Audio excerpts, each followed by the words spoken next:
யார் யாருக்கு போட்டாலும் எங்களுக்கு கவலை இல்லை, நான் என் புள்ள விஜய்க்கு தான் போட போறேன் அப்படின்னு ஒன்னே டக்குன்னு நான் எல்லாரும் திரும்பி பார்த்தோன்னே. கரூர்ல ஒரு தாத்தா சொன்னாரு, பெருமாள்னு ஒரு தாத்தா, எனக்கு யாரு அன்னைக்கு ராத்திரி குவார்டர் வாங்கி கொடுக்குறாங்களோ அவங்களுக்கு தான் நான் ஓட்டு. இந்த கேம்பெயின்ல போனீங்கன்னா சாங் பயங்கர ஒரு ஃபிலிம் சாங் மாதிரி வைபா இருக்கு, பயங்கரமா தூக்குது, அது டான்ஸ் ஆடணும்னு தூண்டுது. எனக்கு பயங்கர கஷ்டமாயிடுச்சு திடீர்னு பாட்டு போடும்போது சார் டான்ஸ் ஆடிடுவாரோ. அதுல என்னங்க தப்பு? அப்போ நானும் ஆர்குமெண்ட்டுக்கு இல்ல நீங்க மாற்றம்னா அது மாற்றம். நடுவர் அவர்களே, சரி நடுவர் அவர்களே, இஃப் இட் இஸ் சேஞ்ச் பத்தி பேசணும். இல்ல மாற்று கட்சியில இருந்து வராம எப்படி வருவாங்கன்னா மாற்று கட்சியில தான் வரதான் செய்வாங்க. ஒரே ஒரு விஷயம் தான், அவருடைய பிரச்சாரத்துல ஒரு ஸ்டைல அவர் மெயின்டைன் பண்றாரு. வேட்பாளர் மூஞ்ச காமிக்க கூடாதுங்கிறது ஒரு ஸ்டைலாங்க. அப்படி கிடையாதுங்க. ஒரு வேட்பாளர் பல இடங்கள்ல முதல் அதுதான் பிரச்சனை. முதல் 2 வாட்டி திருநெல்வேலியில ஏத்தாம வில்லிவாக்கத்துல மட்டும் ஏத்துறதா கரெக்ட் சார். அந்த ஃபீட்பேக் வந்திருக்கும் சார். உங்கள மாதிரி யாரோ ஒருத்தர் ஃபீட்பேக் கொடுத்ததனால தான் ஏத்துறாரு அவரு. முறுக்கு சாப்பிடுங்க, முறுக்கு சாப்பிடுறேன், பேசிட்டு சாப்பிடுறேன், முறுக்கு வாயில போட்டேன். சரி மெதுவா, ஒன்றும் அவசரம் இல்லை. ஏன்னா தாமதமா வர்றது ஒன்றும் புதுசு இல்லை. த டிபேட் நேயர்களுக்கு வணக்கம். எலெக்ஷன்ஸ் ரொம்ப பரபரப்பாக போகக்கூடிய சூழல், இன்றையோட பரப்புரையும் முடியுது. இந்த நேரத்தில் தமிழ்நாட்டினுடைய ஏறக்குறைய அனைத்து தொகுதிகளுக்கும் ட்ராவல் பண்ணி நிறைய லீடர்ஸை மீட் பண்ணி மக்களை மீட் பண்ணி அவங்க பல்ஸ் எப்படி இருக்குன்னா தெரிஞ்சுட்டு வந்த 2 பேர் நம்ம கூட இருக்காங்க. ஒன்று சிவப்பிரியன் சார், இன்னொன்று ஷபீர். இவங்க 2 பேருமே பார்த்தீங்க அப்படின்னா ஏன் என்ற கேள்வி ஒரு ஷோவில் பயங்கர பாப்புலரான காம்போ. அந்த காம்போ நம்முடைய இந்த ஷோக்கு கூப்பிட்ருக்கோம். ஸோ சிவப்பிரியன் சார்லேருந்து நம்ம ஆரம்பிப்போம். சார், இந்த எலெக்ஷனில் முக்கியமான ஃபேக்டர் அப்படின்னு எல்லாருமே சொல்கிறது விஜய். நீங்கள் போன வரைக்கும் அந்த ஃபேக்டர் இருந்துச்சா, இருக்கா, என்ன? அந்த ஃபேக்டர் கூடவே ட்ராவல் பண்ணுது மனோஜ். கரூர்லேருந்து, கோயம்புத்தூர்லேருந்து, திருச்சி, தஞ்சாவூர், மதுரை, தூத்துக்குடி, தேனி, போடி, கம்பம், அப்படியே இந்த பக்கம் வந்தீங்கன்னா கடலூர், விக்கிரவாண்டி, விழுப்புரம் வரைக்கும், அப்படியே திண்டிவனம், திருப்பி சென்னை வர வரைக்கும் அது ட்ராவல் பண்ணிக்கிட்டே இருக்கு அந்த பெயர். விஜய் ஒரு மிகப்பெரிய ஃபேக்டர் இந்த எலெக்ஷனில். ஒரு வெற்றி தோல்வி இது எல்லாத்தையும் தீர்மானிக்கக்கூடிய ஒரு இடத்துல விஜய் நிச்சயமாக இருக்கிறார். அது என்னன்னா, அந்த விஜய்க்கு ஓட்டு போடணுங்கிறவங்களும் விஜய்க்கு ஓட்டு போடக்கூடாதுங்கிறவங்களும் ஒரு போலரைஸ்டாக இருக்கிறாங்க. போடணுங்கிறவங்க கண்மூடித்தனமாக சப்போர்ட் பண்ணுறாங்க, போட மாட்டேன்னு சொல்கிறவங்களும் கண்மூடித்தனமாக எதிர்க்கிறாங்க. ஸோ அது ஒரு போலரைசிங் ஃபிகராக விஜய் இந்த எலெக்ஷனில் இருக்கிறாரு. போடணுங்கிறவங்க ஒரு 18லேருந்து 25 வயசு வரைக்கும் அவ்வளோ ஃபியர்ஸ்ஃபுல்லாக அதை சப்போர்ட் பண்ணுறாங்க. மாற்றம் வந்தே ஆகணுங்க. விஜய் அப்படிங்கிறத விட நீங்கள் முதல்ல நீங்கள் யாருக்கு ஓட்டு போடுவீங்கன்னு கேட்டிங்கன்னா, இப்போது உங்களுக்கும் ஒரு 15 வருஷம் எலெக்ஷன் கவர் பண்ண எக்ஸ்பீரியன்ஸ் இருக்கும். நீங்கள் ஒரு 40-45 வயசில் இருக்கிறவங்க, நமக்கு அடுத்த ஜெனரேஷனோ இல்லை நம்ம ஜெனரேஷனில் இருக்கிறவங்கள நீங்கள் போய் யாருக்கு ஓட்டு போட போகிறீங்கன்னு கேட்டால் ஒரு இறுக்கம் இருக்கும், ஒரு ரிஜிட்னஸ் இருக்கும். போடுவோம் அப்படிங்கிற மாதிரி ஒரு 10 நிமிஷம் நீங்கள் ஒரு 10 நிமிஷம் பேசினாதான் அவங்க கிட்ட ஏதாவது வாங்க முடியும். இவன் எதுக்கு கேட்குறான், எந்த கட்சியாக இருப்பான்? ஒரு 75 வயசு பாட்டி மியான்மரில் பிறந்து இங்கே மதுரைக்கு வந்தவங்க, திருப்பரங்குன்றம் மலையடியில் பார்த்தவங்கள அவங்க கிட்ட கேட்குறேன், ஓட்டு யாருக்கு போடுவீங்க, நீ யாருக்கு போட சொல்கிற அப்படின்னு கேட்குறாங்க அந்த பாட்டி. 1/4 மணி நேரம் ஆச்சு அந்த பாட்டி கிட்ட பேசுறதுக்கு. பக்கத்தில் இருந்த ஒரு யங்ஸ்டர், நீங்கள் யாருக்கு போடுவீங்கன்னு கேட்டவுடனே மாற்றம். ஸோ மாற்றம் அப்படின்னா யாருங்க, சீமானானா? இல்லை விஜய். மாண்புமணி மாதிரி இப்போ மாற்றம் விஜய் அப்படிங்கிற ஒரு பேர் வருது. ஸோ அந்த ஓட்டர்ஸ் ரொம்ப ஓக்கலாக இருக்கிறாங்க. அவங்க ரொம்ப வெளிப்படையாக நாங்கள் இவருக்கு தான் போட போகிறோம் அப்படிங்கிறாங்க. ஒரு இறுக்கம் இல்லை, ஒரு என்ன சொல்கிறது, ஒரு வெளிப்படையாக அவங்களுடைய சாய்ஸை ரொம்ப ஓப்பனாக ப்ரொக்ளைம் பண்ணுறாங்க. அது எனக்கு ஒரு புது எக்ஸ்பீரியன்ஸ். ஏன்னா ரொம்ப நேரம் நீங்கள் உட்காந்து அவங்கக்கிட்ட கேட்டு, ஏன்னா ஓட்டு விஜய்க்கு போட போகிறேன்னு சொல்லிட்ட பிறகு வேறு எதுவுமே இல்லையே பேசுகிறதுக்கு. நீங்கள் என்ன பேசலாம், எதுவுமே இல்லைன்றாரு விஜய்க்கு ஓட்டு போடுற. இல்லை இருங்க தலைவரே பேசிட்டு அடுத்து நீங்கள் கேட்கும்போது, என்னங்க அவர் வெளியிலேயே வரல, அவருக்கு எப்படி ஓட்டு போடுவீங்கன்னா, நீங்கள் எங்கே வர விட்டீங்கன்னு நம்மளை கூட சேர்த்துக்கிறாங்க, மீடியாவையும் சேர்த்துக்கிறாங்க. நீங்கள் எங்கே அவரை வர விட்டீங்க, யாருமே அவருக்கு பர்மிஷனே கொடுக்க மாட்டேங்கிறீங்க அப்படின்னு. அதுதான் சொன்னேன்ல, அந்த சப்போர்ட் பண்ணுறவங்கிறவங்க அவங்க ஆர்குமெண்ட்ஸை பில்ட் பண்ணிக்கிட்டே போகிறாங்க. எந்த கேள்வி கேட்டாலும், ஏங்க கரூரில் போய் பார்க்கலையானா, சார் அந்த டைம்லலாம் போயிருக்க முடியாது சார், அதான் கூப்பிட்டு பார்த்துட்டாருல்ல சார். எல்லாத்துக்கும் ஒரு ஆர்குமெண்ட்ஸை பில்ட் பண்ணுறாங்க. அவங்கக்கிட்ட எல்லாத்துக்கும் ஒரு ரெடிமேட் ஆன்சர் இருக்குது. இன்னொன்று, மதுரையில் காலையில் ஒரு நாள் முட்டை பப்ஸ் சாப்பிட்டுக்கிட்டு அந்த தம்பிக்கிட்ட பேசுகிறேன். அந்த தம்பி வந்து பிருத்திவிராஜ், 31 வயசு. அவர் வந்து ஒரு பேங்கிங் செக்டரில் ஒர்க் பண்ணுறாரு. அவங்க ஒரு 4-5 பேர் கலெக்ஷனுக்கு போயிட்டு வராங்க போல். ஒரு 11:30 மணி இருக்கும். எல்லாம் 30-32 வயசு பசங்க. பார்த்தவொடனே தெரியுது இவங்க தாவேக்காக தான் ஓட்டு போட போகிறாங்கன்னு. நான் இந்த மாதிரி பத்திரிக்கையாளருங்க, நான் சென்னையில் இருந்துறேன். அண்ணே சொல்லுங்கள். எக்ஸைட் ஆகுறாங்க. இந்த மாதிரி யாருக்கு ஓட்டு போடணும்? தளபதி தான். அப்படியே பேசிகிட்டே இருக்கும்போது ஒரு கேள்வி கேட்டேன். சரிங்க, ஒரு வேளை இந்த எலெக்ஷனில் அவரால் முதலமைச்சர் ஆக முடியலன்னா என்ன பண்ணுவார்? அரசியலில் இருப்பாரான்னு கேட்டால் அந்த தம்பி சொன்னது என்னன்னா, நாளைய தீர்ப்பு தான் அண்ணனுடைய முதல் படம். அதுக்கப்புறம் 4 படம் தோல்வி. ஆனால் அண்ணன் வந்து சினிமாவை விட்டு போவே இல்லை. இருந்து வந்து அண்ணன் வந்து சினிமாவில் வந்து தன்னுடைய உயரத்தை தொட்டார். அந்த மாதிரி அரசியல்லையும் வந்து தோல்விகளை கண்டு அஞ்சுபவர் எங்கள் அண்ணன் இல்லை அப்படின்னு அந்த தம்பி சொன்னாப்புல. அது கரெக்டாக நான் எழுதிட்டேன்னா அது மறந்துடும்னு சொல்லிட்டு நாளைய தீர்ப்பு, தோல்விகள், வெற்றிகள் அப்படின்னு அதை வந்து நோட் பண்ணி வச்சிருக்கிறோம்.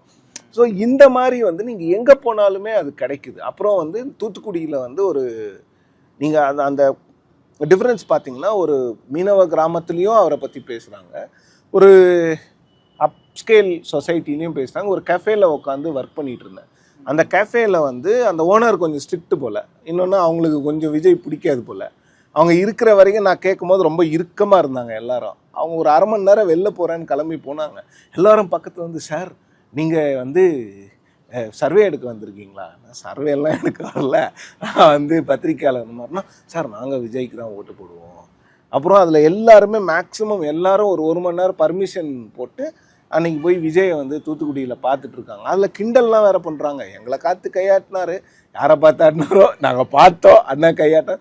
ஸோ அது வந்து ஒரு எக்ஸைட்மெண்ட்டாகவே இருக்குது. அது வந்து இந்த யங்ஸ்டர்ஸ்கிட்டையும் இருக்குது.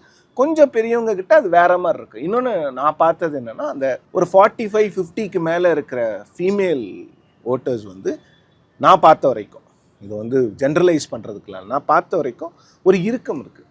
நாங்கள் ரெகுலராக இலைக்கு போட்டவங்க, மாற்றி போடணுமா? ஒரு 45 வயசுக்கு கீழே இருக்கிறவங்களுக்கு அந்த இறுக்கம் இல்லை. மாற்றி போடுறது கஷ்டமாக இருக்குது, பட் இருந்தாலும் நாங்கள் மாற்றி போடுறதுக்கு இந்த முறை வந்து விஜய்க்கு போடுறோம். நிறைய பேர் வந்து தளபதின்னு தான் அட்ரஸ் பண்ணுறாங்க. எந்த தளபதி? விஜய். ஆமா, அது ஒரு பிரச்சனை. அதாங்க சொல்ல முடியாதுல்ல எந்த தளபதி அப்படின்னு. என்ன அப்படி பாக்குறீங்க?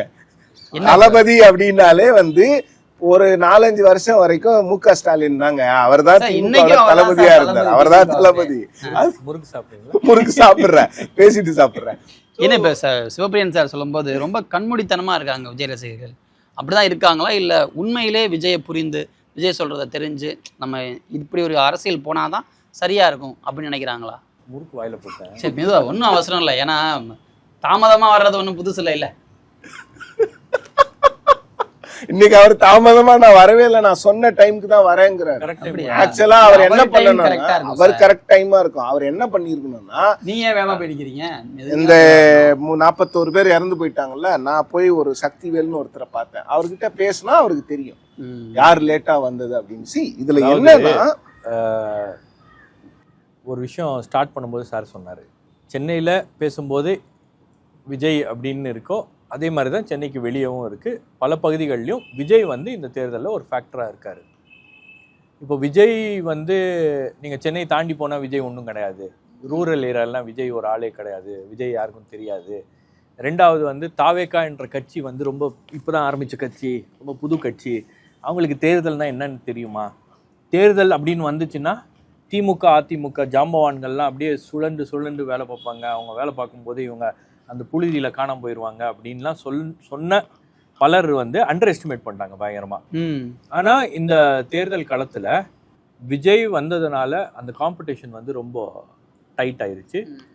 பல முன்னணி தலைவர்கள், அதாவது அவங்க வந்து இந்த தொகுதியில் இருந்தாலும் சரி இல்லைனாலும் சரி ஜெயிச்சிடலாம், போய் வாக்கு கேட்கலன்னா கூட நமக்கு போட்டுருவாங்க மக்கள் அப்படின்னு இருக்கக்கூடிய அந்த நிலை என்பது மாறி இருக்கிறது.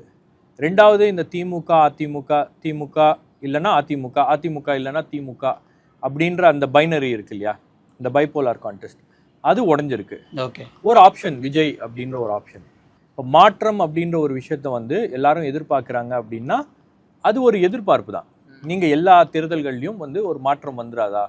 இப்போ இப்போ நீங்கள் 2021 தேர்தலில் முதலமைச்சர் மு.க. ஸ்டாலின் ஒரு மாற்றம், ஆமாம். 2026லையும் மக்கள் புதுசாக எதிர்பார்க்குறாங்க, அவ்வளோதான். அந்த எதிர்பார்ப்பு வந்து அந்த இடத்துல புதிதாக வரக்கூடிய விஜய் வந்து அதை பூர்த்தி செய்கிறார் அப்படின்னு பார்க்குறேன். ஏன்னா நீங்கள் அந்த இடத்துல வந்து இபிஎஸ் வந்து நேச்சுரலாக பார்த்தீங்கன்னா விஜய் இல்லைன்னா இபிஎஸ் தான் வந்து மாற்று, ஆப்வியஸ் சாய்ஸ். ஆனால் அந்த இடத்துல ஏடிஎம்கே ஒரு செகண்ட் சாய்ஸாக வரல அப்படின்றது வந்து ஒரு பெரிய ரெவலேஷன். நீங்கள் கீழே போய் பார்க்கும்போது ஃபஸ்ட்டு திமுகன்றாங்க இல்லை தாவேக்கான்றாங்க, அது நீங்கள் யார் எந்த ஏஜ் குரூப்பில் பேசுகிறீங்க அதை பொறுத்து. ஆனால் ஏடிஎம்கே அப்படின்றது வந்து உங்களுக்கு வந்து ரொம்ப ஒரு சில பகுதிகளில் தான் வருது. ஃபார் எக்ஸாம்பிள் இப்போ நீங்கள் வந்து வெஸ்ட்டு போகிறீங்கன்னா அதிமுக அப்படின்னு பேசுகிறாங்க. அதே மாதிரி டெல்டாவில் ஒரு சில பகுதிகளில் அதிமுகன்னு இருக்குது. மற்ற இடங்களில் அதிமுக வந்து உங்களுக்கு வந்து ஒரு ஆப்வியஸ் சாய்ஸாக வருதா அப்படின்னா ஒரு மாற்றா அதிமுகவை பார்க்கல அப்படின்றது ஒரு வருது, கம்மியா வருதுங்கிறது வரலங்கிறது. அதான் ஆப்வியஸ் சாய்ஸ். நான் இமிடியேட் எப்போ அதான இருக்கும். இப்ப அந்த இடத்துக்கு அதுதான் அந்த ரெண்டு கட்சிகளோட சேர்த்து தாவேக்காவையும் பேசுறாங்க. அதுவே ஒரு பெரிய எலிவேஷன் தான். அதுல யாரும் இல்லைன்னு சொல்லல. தாவேக்கா ஒரு கட்சி உங்களுக்கு வந்து ஒரு பெரிய இம்பாக்ட கிரியேட் பண்ண முடியாது அப்படின்னு நினைச்சதெல்லாம் வந்து அது இல்ல. தாவேக்கா ஒரு பெரிய இம்பாக்ட கிரியேட் பண்ணாதுன்னு யாரும் பெருசா, அது அரசியல் தலைவர்கள் தான் பேசிட்டு இருந்தாங்க. அதுதான் பத்திரிகையாளர்களா நான் பத்திரிகையாளர்கள சொல்லல சார், நான் அரசியல் ரீதியாகவே நீங்க வந்து ஆளுங்கட்சி வந்து இன்னி வரைக்கும் வந்து தாவேக்கா அப்படின்னு ஒரு விஷயத்த, விஜய் அப்படின்ற ஒரு விஷயத்த வந்து முன்னிறுத்தி பேசவே இல்லை. அப்ப நீங்க இந்த புதிய கட்சிகள், பெரிய கட்சிகள், ஆண்ட கட்சிகள் ஒரு புதிதாக வந்திருக்கக்கூடிய ஒரு கட்சி அக்னாலேஜ் பண்ணல அப்படின்றது வேணும்னா அவங்க வசதிக்கு அது சரியாக இருக்கலாம். ஆனால் மக்கள் அப்படி பார்க்கல. மக்கள் வந்து தாவேக்காவை ஒரு ஆல்டர்னேட்டிவா பாக்குறாங்க, ஒரு செக்ஷன் ஆஃப் பீப்புள் பாக்குறாங்க அப்படின்னு. அதுல இன்னொன்னு இருக்கு, அது ஒரு ஸ்ட்ராட்டஜி தான். இப்ப விஜய் அவர்கள் கூட அதிமுகவை ரெகக்னைஸே பண்ண மாட்டேங்கிறார்ல, அதற்காக அதிமுக களத்திலேயே இல்லன்னு அர்த்தமாயிடும். சொல்றேன் இருங்க, பிரம்மாண்ட கட்சி வரும் பேசுனது யாரு? அதிமுக இருங்க வரலன்னா அப்படிதான் பேசுவாங்களா? இல்ல இருங்க, அப்படி கிடையாது. தப்பு ரைட்டு சொல்ல. விஜய் அவர்கள் முதல்ல இருந்தே அதிமுகவை பத்தி பேசவே மாட்டேங்கிறார். போட்டியே இல்ல நினைக்கிறேன். அததான் சொல்றேன், அதிமுக போட்டியில அவர் நினைக்கிறார்ல, அதுக்காக அது களம் உண்மையாயிடுமா? இப்ப அதிமுக போட்டியில இருக்குல்ல, எங்க போனாலும் நீங்க வெஸ்ட்ல பாருங்க, திமுக வர்சஸ் அதிமுக தானே. நான் சொல்ல வர்றது என்னன்னா, விஜய்க்கு எப்படி வந்து அதிமுகவை புறம் தள்ளிட்டு அவர் திமுக வர்சஸ் தாவேக்கான்னு சொல்றாரோ, அந்த ஒரு லிபர்ட்டி வந்து திமுகவுக்கும், இது திமுக வர்சஸ் அதிமுகன்னு சொல்ற லிபர்ட்டி திமுகவுக்கும் இருக்கு சார். அத வந்து யார் என்னோட எதிரியோ, யார் எது என்னோட ஸ்ட்ராட்டஜிங்கிறத வந்து நான் தானே முடிவு பண்ணணும். இல்ல அது கரெக்ட். பட் நான் என்ன கேக்குறேன், அங்க மட்டும் நான் என்னோட கேக்குறேன்னா, உங்களுக்கு தாவேக்கா அதிமுக கூட்டணி உருவாயிருந்துச்சுன்னா எடப்பாடி என்ன பேசியிருப்பாரு, இபிஎஸ் என்ன பேசியிருப்பாரு? ஒரு பிரம்மாண்டமான கட்சி. கரூர் சம்பவத்துக்கு பிறகு கொடிய பார்த்து நிச்சயமா. ஆனா இன்னைக்கு சொன்ன மாதிரி 10 தோல்வி பழனிசாமி இன்னும் சொல்லியிருக்க மாட்டாரு. விஜயும் அரசியல் தான், இது சொல்லியிருக்க மாட்டாரு. அரசியல் தான். அதான் பாலிடிக்ஸ்னா பாலிடிக்ஸ். அததான் நானும் சொல்றேன். அந்த பாலிடிக்ஸ்ல நீங்க வந்து you can choose your own enemies. அந்த பாலிடிக்ஸ்ல நீங்க ஏடிஎம்கே வந்து கம்ப்ளீட்டா வந்து விஜயை எப்படி ஹேண்டில் பண்றதுன்னு தெரியல அவங்களுக்கு. அவங்க ஹேண்டில் பண்ணாம விஜயை விட்டதன் விளைவு, விஜய் வந்து அந்த இடத்த பிடிச்சிருக்காரு. ஓரளவுக்கு அந்த மைண்ட் ஸ்பேஸை பிடிச்சிருக்காரு. எலக்டோரலா எவ்வளவு பிடிச்சிருக்காருன்னு 4ஆம் தேதிக்கு அப்புறம் தான் தெரியும். மைண்ட் ஸ்பேஸ் பிடிச்சிருக்கு. 4ஆம் தேதி காலையில தெரிஞ்சிடும், அப்புறம் இல்ல. 4ஆம் தேதி காலைல 11 மணிக்கு தெரிஞ்சிடும், கண்டிப்பா தெரிஞ்சிடும். அப்போ இந்த இந்த இந்த இடத்துல உங்களுக்கு டிவிகே அப்படின்ற ஒரு கட்சியை வந்து ரொம்ப மட்டம் தட்டி பேசுனதா சார் இருந்தாலும் சரி, அண்டர் எஸ்டிமேட் பண்ணதா இருந்தாலும் சரி, அதெல்லாம் வந்து களத்துல வந்து வேறு விதமான ரெவலேஷன் தான் இருக்கு. அது மட்டும் இல்லாமல் உங்களுக்கு இளைஞர்கள் மத்தியில் மட்டும்தான் வந்து டிவிகே ஃபேமஸ், சின்ன பசங்க அவங்க இவங்க ஆதரிக்கிறாங்க அப்படின்னு கிடையாது. பெண்கள் மத்தியில் ஒரு பெரிய செல்வாக்கு என்பது இருக்கிறது. ஓகே, அந்த மாற்றம் அப்படின்ற ஒரு விஷயத்த பெண்கள் வந்து ரொம்ப பேசுகிறாங்க அப்படின்னும் போது அவங்க விஜயை இது பண்ணி தான் பேசுகிறாங்க. போன முறை நீங்கள் யாருக்கு ஓட்டு போட்டிங்க அப்படின்னா, போன முறை நாங்கள் வந்து ஏடிஎம்கேக்கு ஓட்டு போட்டோம் சார், இந்த முறை விஜய்க்கு ஓட்டு போடலான் இருக்கோம். போன முறை நாங்கள் டிஎம்கேக்கு போட்டோம் சார், இந்த முறை நாங்கள் மாற்றி போடலாம் அப்படின்ற ஒரு சென்டிமெண்ட் வந்து கீழே அதிகமாக இருக்கிறது. அதே மாதிரி பொலிட்டிக்கல் பீப்புள், உங்களுக்கு எலெக்ஷன்ஸ்னால் ஏதோ எலெக்ஷன் நடக்குதுப்பா, ஏதோ திமுக அதிமுக போட்டி போடுறாங்கப்பா அப்படின்னு இருக்கிற ஆட்கள்லாம் வந்து இன்னைக்கு தேர்தலில் என்ன நடக்குது, விஜய் என்ன பேசுகிறாரு, இபிஎஸ் என்ன பேசுகிறாரு, எம்கே ஸ்டாலின் என்ன பேசுகிறாரு அப்படின்றதெல்லாம் வந்து கூர்ந்து கவனிக்கிறாங்க. ஸோ ஒரு சின்ன பிரேக் ஆகி போச்சு. இப்போ நம்ம கூட இன்னும் சில பேரும் ஜாயின் பண்ணியிருக்காங்க. காரணம் என்ன சொல்லுங்கள்? ஸ்நாக்ஸ்லாம் வச்சுருக்கீங்க, ஸ்நாக்ஸ்லாம் வச்சிருக்கீங்க, தனியா 3 பேர் உட்காந்து சாப்பிட போறாங்கன்னு எல்லாரும் அப்படியே ஜாயின் பண்ணியிருக்காங்க. விஜய் பத்தி பேசிக்கிட்டு இருந்தோம். ஸோ நானும் சிவபிரியன் சாரும் திருச்சி ஈஸ்டில் ஒரு கெஃபேல போய் உட்காந்து கொஞ்சம் வேலை இருந்துச்சு, அதெல்லாம் பார்க்கணும் அப்படின்னு வேலை பார்த்துருக்கும்போது ஒரு 3 பசங்க உட்காந்துருந்தாங்க.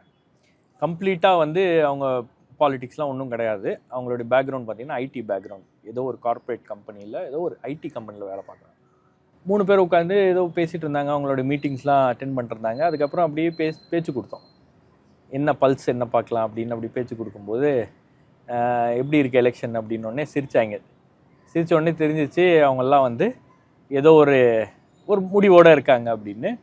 அப்புறம் இவர் எப்போ இந்த ஃபேஸ் ரீடிங் பண்றதெல்லாம் ஆரம்பிச்சாரு சார்? நான் அனைத்து கலைகளையும் கற்று அறிந்திருக்கிறேன் சார். இங்க அப்படி அங்க ஒரு ஹோட்டல்ல எங்கேயோ ஒரு இடத்துல அன்னைக்கு ஒரு நாள் சாப்பிட்டுட்டு இருக்கும்போது, சார் பார்த்து கண்டுபிடிங்க இந்த அக்கா யாருக்கு ஓட்டு போட. நான் சொன்னேன் அந்த அக்கா தாவேக்காக்கு போடாது, திமுகக்கு போடாது. கரெக்டா கூப்பிட்டு கேட்டா அந்த அக்கா திமுகன்னு சொல்லிட்டு போயிடுச்சு. இப்ப நீங்க எப்படி ஃபேஸ் ரீட் கண்டுபிடிச்சீங்க?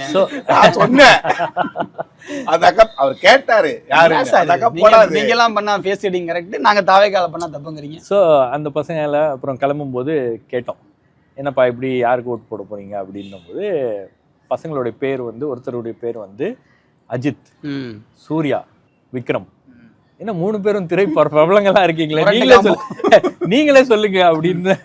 அவன் வந்து விஜய் அப்படின்னாங்க. விஜய் தான் சார் அப்படின்னு அந்த இது வந்து அவங்களுக்குள்ள இருக்கு. சரி சொல்லுங்க.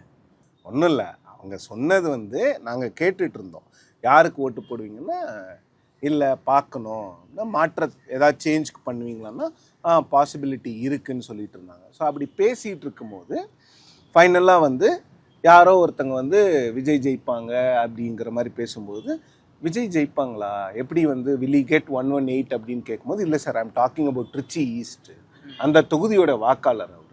ஸோ ட்ரிச்சி ஈஸ்டில் அவர் ஜெயிக்கிறதுக்கான வாய்ப்பு இருக்குதானே இருக்குது சார். திருச்சி ஈஸ்டில் இருக்கிற ஒரு சென்டிமெண்ட் வந்து மதுரையிலும் இருக்கு, மற்ற பகுதியிலும் இருக்கு, தஞ்சாவூர்ல உற்றார் உறவினர்கள் மத்தியில இருக்கு. நீங்களும் தஞ்சாவூர்ல இருக்கலாம், பெரம்பூர் திருச்சி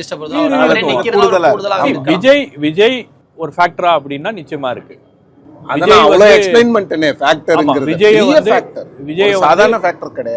வெறும் 20, 30, 40 அதுக்குள்ளதான் இருக்காரு அப்படின்லாம் கிடையாது. அதுக்கு மேல இருக்கிறவங்களும் வந்து விஜய்க்கு ஓட் போடுறதுக்கு தயாராக இருக்கிறார்கள். தஞ்சாவூர்ல பேசிட்டு இருக்கும்போது 2 விவசாயிகள்கிட்ட பேசிட்டு இருக்கும்போது, ஒரு விவசாயி வந்து அதிமுகவுக்கு தான் போடணும் அப்படின்னு அவர் மனசுல இருக்கு, ஆனா அதிமுக பாஜக கூட்டணியில இருக்கிறதுனால என்னால போட முடியாது சார் அப்படின்ட்டு. இன்னொருத்தர் வந்து கேட்கும்போது, ஆமா சார் நம்ம வந்து பாஜக வந்து அதிமுகவா திமுகவான்னா, திமுக நிறைய ப்ராமிசஸ் பண்ணியிருக்கு, ஆனா ஒன்றும் பெருசா அவங்க வந்து பண்ணதெல்லாம் வந்து நிறைவேற்றலை சார் அப்படின்னு சொல்லிட்டு அவர் வந்து ஒரு மாதிரி ஆசிலேஷன்ல இருந்தார். கடைசியில் அவர் ஏடிஎம்கே அப்படின்னாருன்னு நினைக்கிறேன், ஏடிஎம்கே மாதிரி அப்படி அந்த அந்த பின்னாடி ஒரு 68 வயசு அம்மா நின்றுருந்தாங்க. யாருக்கு போட்டாலும் எங்களுக்கு கவலை இல்லை, நான் என் புள்ள விஜய்க்கு தான் போட போறேன் அப்படின்னொடனே டக்குன்னு நான் எல்லாரும் திரும்பி பார்த்தோடனே, என்னம்மா என்ன திடீர்னு என்ன அவ்வளோ ஆதரவா அப்படின்னா, ஆமாம் எவனோ வரான், இவங்களே இருப்பாங்களா, நாங்கள் மட்டும் வந்து புதுசாக வர ஒருத்தருக்கு போடக்கூடாதா, ஏன் போடக்கூடாது, ஏன் தடுக்கிறீங்க அப்படின்லாம் பேசிட்டு அதுக்கப்புறம் அந்த மாதிரி கேட்கும்போது என்ன காரணம் அப்படின்னு கேட்கும்போது, உங்களுக்கு 1000 ரூபா வருதான்னா வருதுன்றாங்க, 5000 ரூபா வந்துச்சான்னா வந்துச்சுன்னாங்க, இதெல்லாம் கொடுத்துருக்காரு திமுகவில் முதலமைச்சர் கொடுத்துருக்காருன்னா, ஆமாம் அவங்க வீட்டு காசை கொடுத்தாரு, இதெல்லாம் வந்து அரசாங்கம் பணம் தானே, எங்கள் பணம் தானே அப்படின்லாம் பேசிட்டு அவங்களுக்கு உள்ளபடியே இருந்த வருத்தம் என்னன்னா, இந்த ஃப்ரீ பஸ்ஸில் வந்து பெண்கள் போகும்போது கண்டக்டர்ஸ் வந்து ரொம்ப மோசமாக அவங்களை ட்ரீட் பண்ணிடுங்க, நீ ஓசியில் தானே போகிற பின்னாடி போய் உட்காரு அப்படின்னு எப்போ பாரு அவங்களை ஏளனமாக பேசுறது வந்து இது அந்த பெண்கள் மத்தியில் ஒரு பிரச்சனையாக இருக்குது. அதுக்கப்புறம் அவங்க ஊருக்கு வர சொன்னாங்க, அவங்கெல்லாம் வேலைக்கு போயிருப்பாங்க, 5 மணிக்கு அப்புறம் வாங்க விலாவரியாக பேசுவாங்க, நம்மளால் போக முடியல. பட் இந்த மாதிரி அங்கங்கே வந்து உங்களுக்கு அந்த ஆன்டி இன்கம்பன்சியும் வந்து ரொம்ப வெளிப்படையாக தெரிகிறது. மக்களுக்கு ஒரு அதிருப்தி இருக்குது. ஒரு 3 மாதம் முன்னாடி நீங்கள் வந்து திமுக மேலே அவ்வளோ அதிருப்தி இருக்கா அப்படின்னா பெரிய அளவில் அதிருப்தி இல்லை அப்படின்ற மாதிரி ஒரு தோற்றம் இருந்துச்சு. இல்லை, பட் கிரவுண்டில் அதிருப்தி இருக்கு மக்கள் மத்தியில். இந்த அதிருப்தி ஒரு வருஷமா இருக்கு. 2024 தேர்தல்லையும் நான் போகும்போது இந்த அதிருப்தியை பார்க்க தான் பார்த்தேன். அதிருப்தி இந்த கவர்மெண்ட் மேல ஆன்டி இன்கம்பன்சிங்கிறது வந்து 3 வருஷமாவே இருக்கு. இன்னைக்கு நேற்று புதுசாலாம் கிடையாது. இந்த ஆன்டி இன்கம்பன்சி இருக்கு. இந்த ஆன்டி இன்கம்பன்சி மறைக்கிறது எதுன்னு பார்த்தீங்கன்னா 3 அணியா 4 அணியா எதிர்க்கட்சிகள் பிரிஞ்சு கிடக்கிறது தான் இந்த ஆன்டி இன்கம்பன்சியை மறைச்சிக்கிட்டு இருக்கு. தூத்துக்குடியிலேருந்து மதுரையிலேருந்து எங்கே போனாலும் எந்த கிராமத்துக்கு போனாலும் நீங்கள் கேட்கக்கூடிய மாற்றம், திமுக, அதிமுக, இதை தாண்டி இன்னொரு வார்த்தைன்னா போதை, கஞ்சா சட்டம் ஊர்ல ஒழுங்கு இருக்கு, பெண்கள் பாதுகாப்பு, சட்டம் ஒழுங்குங்கிறது. இந்த கஞ்சா பிரச்சனை வந்து எல்லா இடத்துலையும், இது இல்லாத கிராமமோ இது இல்லாத ரீஜனோ எங்கேயுமே இல்லை. இந்த அரசுக்கு எதிராக ஒரு ஆன்டி இன்கம்பன்சி இல்லைங்கிறத நான் முற்றிலுமா ஏற்றுக்கொள்ளவே மாட்டேன். பெரும் ஒரு நல்ல significant percentage of anti incumbency இருக்கு. ஆனால் அந்த ஆன்டி இன்கம்பன்சி ஓட்ஸ் என்ன ஆகுதுன்னா அது 2 3 பிரியும் போது அது வந்து டிஎம்கேக்கு வந்து நிச்சயமாக எஃபெக்ட் ஆகுது. இந்த கவர்மெண்ட்டோட பாலிசிஸை ப்ரைஸ் பண்ணுறவங்களும் இருக்கிறாங்க, இல்லாமல்லாம் இல்லை. அது 1000 ரூபாய் இந்த மகளிர் உரிமை தொகையாக இருக்கட்டும், இலவச பேருந்து பயணமாக இருக்கட்டும், இன்னொன்று நான் முதல்வன் திட்டம், அதுக்கப்புறம் இந்த தமிழ் புதல்வன் திட்டம், புதுமை பெண் திட்டம், இது எல்லாமே வந்து மக்கள் வந்து நிறைய பேர் இதெல்லாம் பாராட்டுறாங்க. ஆனால் பாராட்டுற அதே நேரத்தில் இதிலெல்லாம் கொஞ்சம் கவனம் செலுத்தி இருக்கணும். குறிப்பாக இந்த வந்து கஞ்சா அப்படிங்கிறது வந்து எல்லா கிராமத்துலையும் இருக்குது, சின்ன சின்ன பசங்கள்லாம் அதை குடிச்சு கெட்டு போகிறாங்க அப்படிங்கிற அந்த ஒரு கம்ப்ளைண்ட் வந்து அக்ராஸ் தமிழ்நாடு இருக்குது. அது ஆன்டி இன்கம்பன்சியே இல்லை, இப்போ தான் தெரியுது அப்படிங்கிறது நான் 24லேயே பார்த்தேன். 24லேயே அது எழுதினேன் நான். நீங்கள் டெக்கனரில் போய் பார்த்தீங்கன்னா இருக்கும். ஆன்டி இன்கம்பன்சியை மறைக்கிறது வந்து இந்த ஃபேக்டர்ஸ் தான். அப்போ வந்து பாஜக தனியாக நின்னாங்க, அதிமுக தனியாக நின்னாங்க. ஸோ மூன்றாவது அணி 18% எடுக்கும்போது என்ன ஆச்சு பாருங்க. இவங்க ஒரு ஒன் சைடடா எலெக்ஷன் மாறுது.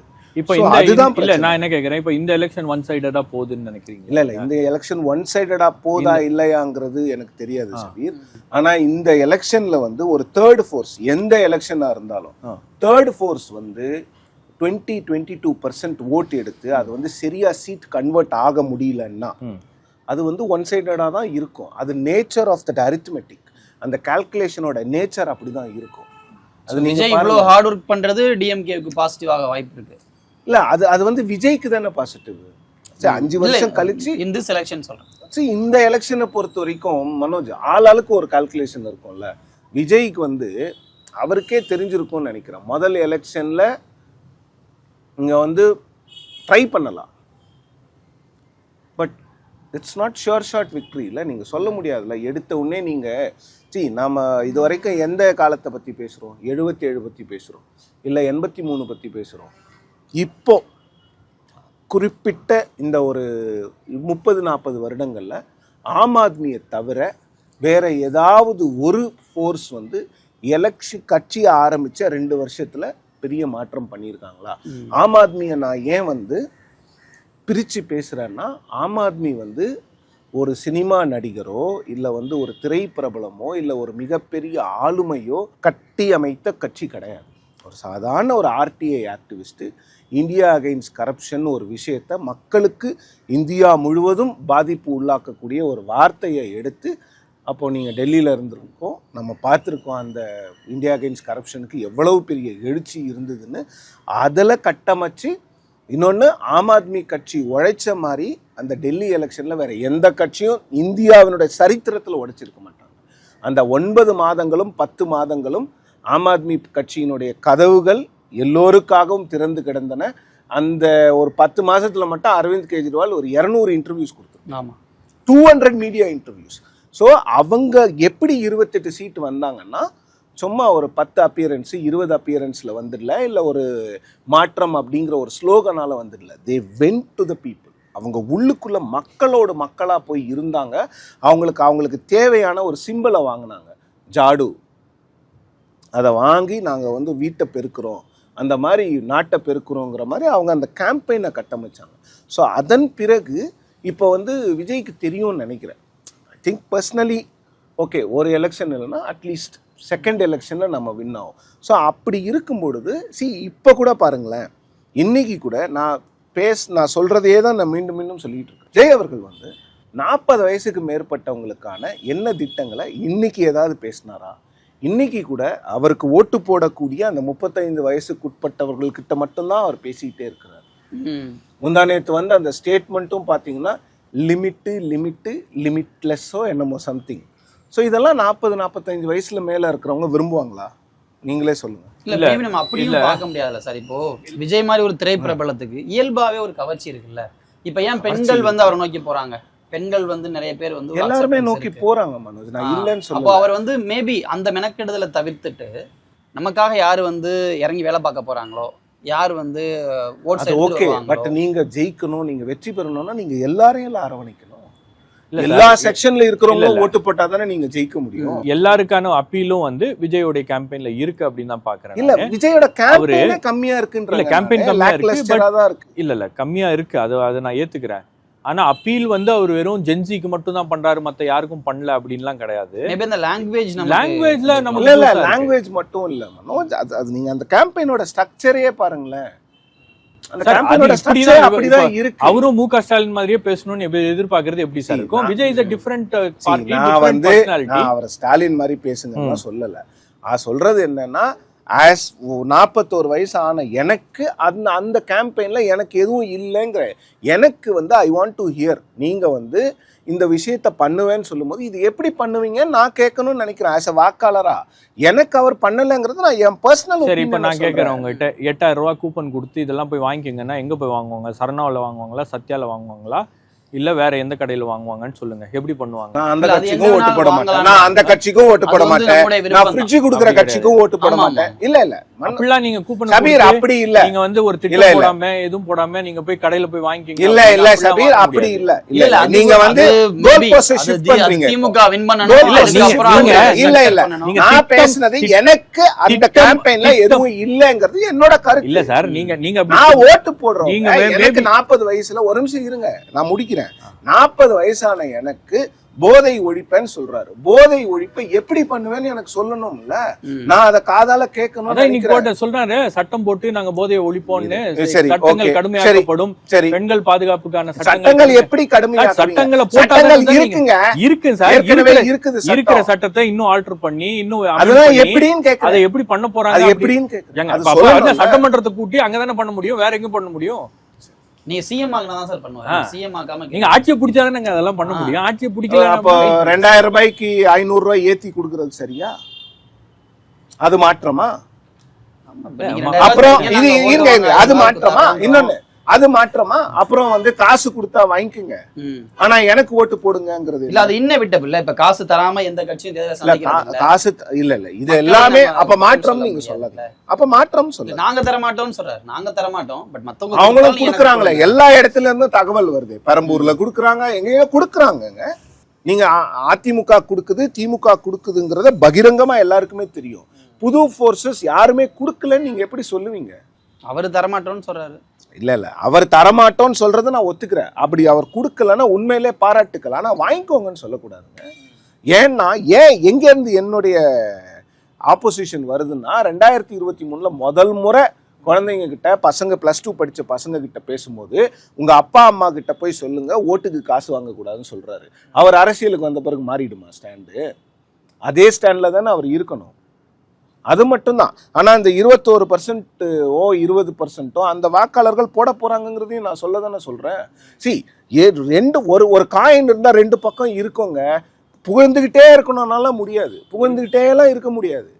இருக்கிற குறைகளையும் சொல்ல முடியும், நிறைகளையும் தான் சொல்ல முடியும். ஓகே, ஒரே ஒரு பாயிண்ட். இப்போ சிவபிரியன் பேசினார் இல்லையா, ஆம் ஆத்மி பார்ட்டி அப்படின்னு.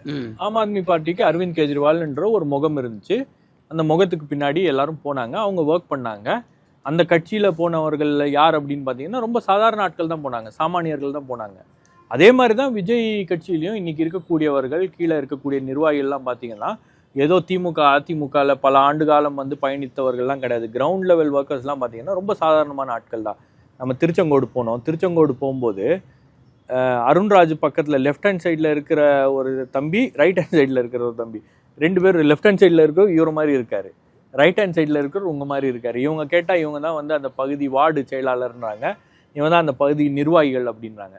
ரொம்ப சாமானிய ஆட்கள். அதே மாதிரி கோயம்புத்தூர் சவுத்துக்கு கேம்பெயின் போயிருக்கும்போது நீங்கள் செந்தில் பாலாஜியோடைய கேம்பெயினுடைய கட்டமைப்பை நீங்கள் பார்த்தாலே மிரண்டு போயிடுவீங்க.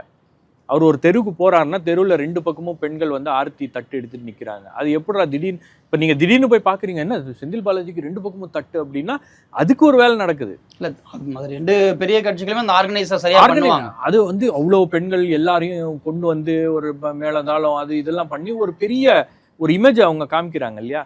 அதே பக்கத்தெருவில் தாவேகாவுடைய கேம்பெயின் நடக்குது. தாவேகாவுடைய கேம்பெயின் நடக்கும்போது பார்த்தீங்கன்னா ரொம்ப சின்ன பசங்க தான், எல்லாம் காலேஜ் படிக்கிற பசங்க, அதே மாதிரி வேலை பார்க்குறவங்க, ஹவுஸ் ஒய்ஃப்ஸு, இவங்கெல்லாம் வந்து எங்கள் அண்ணனுக்காக நாங்கள் வரோம் அப்படின்னு ஒரு எமோஷ்னல் கனெக்டோடு அவங்க வராங்க. பட் என்னன்னா உங்களுக்கு இந்த கேம்பெயினில் ஒரு விதமான ஒரு ஆர்கனைஸ்டு வே ஆஃப் கேம்பெயினிங் இருக்குது. அதாவது திரு செந்தில் பாலாஜி அவர்கள் இவங்களை பார்த்து வணக்கம் சொன்னாங்கன்னா அவங்க கையில் வந்து செந்தில் பாலாஜியோடைய பேம்ப்ளெட் இருக்கணும், அதை கொடுத்துடணும், அதுக்கு முன்னாடி போய் கொடுத்துடணும், கொடுத்துட்டு அவர் வணக்கம் சொல்லுவார். இப்படி தான் கேம்பெயின் போயிட்டுருக்கு. இந்த கோஆர்டினேஷன் வந்து அங்கே இல்லை. ஆனாலும் அவங்களுடைய சக்திக்கு மீறி எந்த அளவுக்கு கேம்பெயின் பண்ணணுமோ பண்ணுறாங்க. அதே மாதிரி அதிமுகவும் அதே கட்டமைப்போட அவங்களும் கேம்பெயின் பண்றாங்க. விஜய்க்கு கேம்பெயினே தேவையில்லை. இல்ல சார், விஜய்க்கு ஓட்டு போடணும்னு நினைக்கிறவங்களுக்கு கேம்பெயினே தேவையில்லை. ஷபீர் சொன்னார்ல எல்லாம் சாமானியர்களா இருக்கிறாங்கன்னு, 100% ஏத்துக்கிறேன்.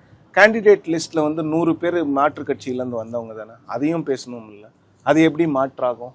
அந்த ஒரு விஷயமும் இருக்குல்ல. இருக்கு சார், ஏற்கனவே திமுக சார் மாற்று கட்சியில இருந்து வருவாங்க அப்படின்னா நீங்க வந்து ஓபிஎஸ் நேத்து அதிமுகல இருந்தாரு, இன்னைக்கு திமுகல இருக்காரு. ஓபிஎஸ் திமுகவுக்கு சேர்த்து தப்புன்னு எவ்வளவு பெரிய ஷோ பண்ணோம் 40 நிமிஷம். இல்ல கரெக்ட், அதிமுகவுக்கு திமுக இப்ப நான் கேக்குற கேள்வி என்ன, ஷோ பண்ணணும்ன்றது இல்ல. அது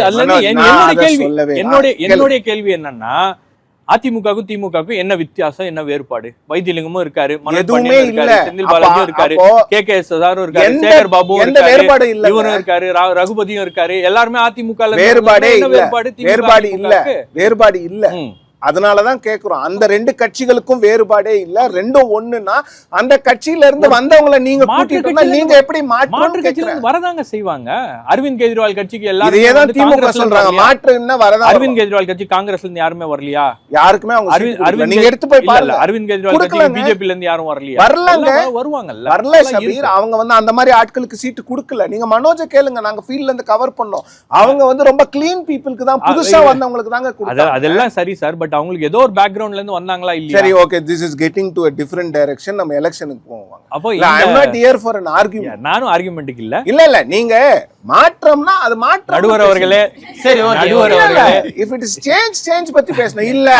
மாற்று கட்சியில இருந்து வராம எப்படி வருவாங்கன்னா மாற்று கட்சியில இருந்து வரதா செய்வாங்க. சரி, அதெல்லாம் சீட்டும் கொடுத்தாச்சு சார், வந்துட்டாங்க, சீட்டு கொடுத்தாச்சு, எலெக்ஷன் நடக்க போகுது. ஆமா, இப்போ ஒரு விஷயம் நான் அப்சர்வ் பண்ண வரைக்கும், உங்களுக்கு அந்த சேஞ்ச் அப்படின்ற அந்த சென்டிமெண்ட் வந்து ரொம்ப அதிகமாக இருக்குது. இந்த 2 கட்சிகள் மீதும் ஒரு அயற்சி இருக்கிறது, ஒரு விதமான ஒரு சலிப்புத்தன்மையும் இருக்கிறது. 2 பேருக்கும் ஓட்டு போடுறோம், புதுசாக யாராச்சும் வந்து ஏதாவது ஒன்று பண்ணுவாங்களா அப்படின்ற அந்த இம்பேக்ட் இருக்கு பாருங்க, அந்த எண்ணம் இருக்கு பாருங்க, அது பலர் கிட்ட இருக்கு. பண்ணலனாலும் பரவாயில்ல, இவங்க போகணும், இந்த மாதிரியும் இருக்கிறாங்க. இப்போ நீங்க இந்த மாதிரி ஒரு தேர்தலில் யங்ஸ்டர்ஸ், ஃபர்ஸ்ட் டைம் ஓட்டர்ஸ், பெண்கள், பொலிட்டிக்கல் பீப்புள், இவங்க எல்லாம் ஒரு சிஸ்டம்குள்ளே வராங்கன்னா ஸ்டேட்டஸ்கோ கண்டினியூ ஆகணும்னு விரும்ப மாட்டாங்க, மாற்றம் தான் விரும்புவாங்க, மாற்ற தான் போவாங்க. அந்த முயற்சிகள் வந்து ரொம்ப தீவிரமாக நடக்கும். அதுதான் வந்து இந்த களத்தை வந்து ரொம்ப